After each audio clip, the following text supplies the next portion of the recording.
I'm not. My name is Brax Sanchez, and I'm the man that coughed up this nail while after they gave me an MRI. My doctor sent me for an MRI, and if he wouldn't have sent me for an MRI, I wouldn't have known I had metal in my face. After the MRI, we left there, and about half block away, I coughed, and this nail came through my throat.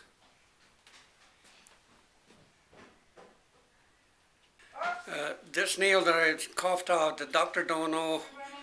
He figures he was probably there between 20 and 30 years. And when I worked, I used to use bigger nails than this, not this small.